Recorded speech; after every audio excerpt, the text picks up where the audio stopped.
Two neighbours united by geography, culture and love for sport, yet divided by pride, politics and ego. Canada and America, who share the longest peaceful border in the world, are now standing on opposite sides of it. The latest flashpoint has been the Baseball World Series. It's cast a worrying glimpse into the future because next year these very two countries will co-host the FIFA Men's World Cup.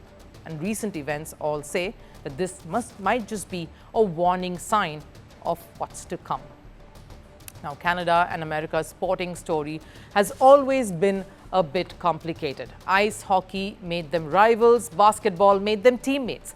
Baseball was supposed to be their common ground. But this year's World Series showdown between the LA Dodgers and the Toronto Blue Jays reignited something far deeper than just sporting competition. It was political, it was emotional, and at times it was downright ugly. The Toronto Blue Jays, Canada's only team in Major League Baseball, carried the hopes of an entire nation. Almost 45% of the country tuned in to watch the final. A national event 32 years in the making, and for much of it, it looked like the Jays would pull off a fairy tale. They were inches away from glory, but the Dodgers snatched it away in a classic American comeback story that tasted more like revenge than a victory.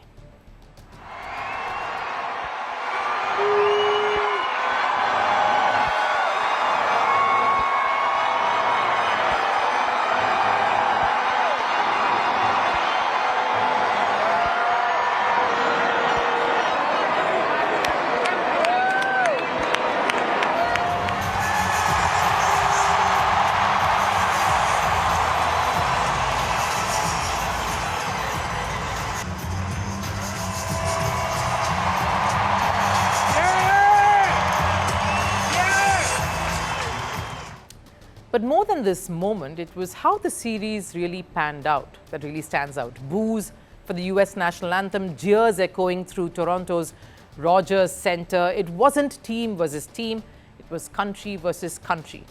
Now, earlier this year, during the Four Nations face-off, the Canadian crowd booed the American anthem. Before that, NBA arenas saw similar tensions whenever Toronto Raptors faced any of the American heavyweights.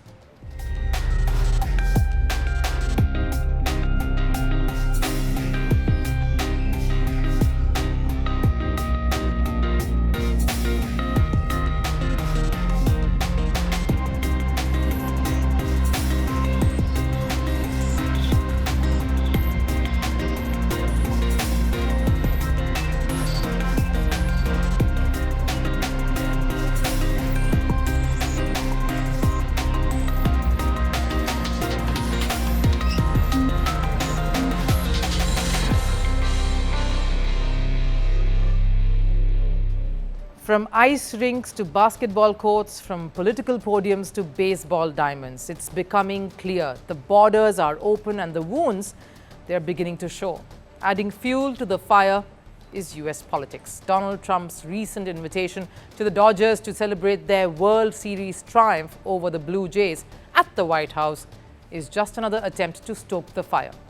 Because in Trump's trademark fashion, this wasn't just a congratulatory gesture. It was a statement, a symbolic America wins again moment.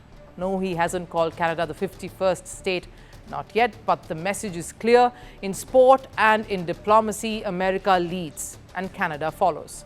And that's what's really upsetting Canadians. But here's where things get truly concerning. These two countries, divided by sport, politics and pride, are about to go and co-host the biggest event in world football, the 2026 FIFA Men's World Cup.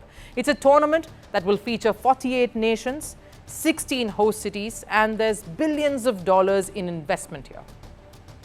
A mega event meant to showcase unity, global collaboration, and shared celebration. But if this baseball episode is any indication, unity is the last thing on display. Because while Mexico, the third co-host, has football running through its veins, America and Canada are still trying to find their footballing identities. And for that, they need each other. And it's not like Mexico and America's relations are any good either. We've seen that being well documented. They need coordination, respect, and synergy.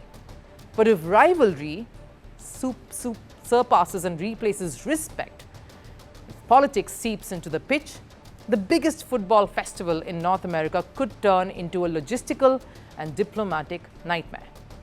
History tells us that sport can either divide or unite countries. The miracle on ice united America during the Cold War. The 1994 FIFA World Cup brought a divided USA together through football. So the real test for both America and Canada here now is not just how they play their games, but how they handle each other. Because next year, the world will be watching, not just for goals, but for grace, not just for skill out on the pitch, but for sportsmanship.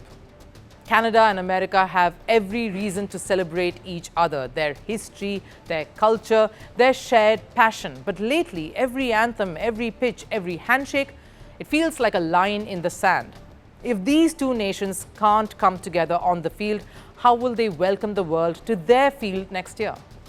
The World Cup will test more than footballing infrastructure. It will test diplomacy, identity, and maturity. Because rivalries are fine, resentment is not. Maybe Trump needs to be reminded of just that if he wants America to produce a spectacle at the 2026 World Cup. Want the facts? The latest developments? News that gets straight to the point. Well, we've got all three just for you. This is Firstpost Live, a brand new show, your window into what really matters. Don't miss it.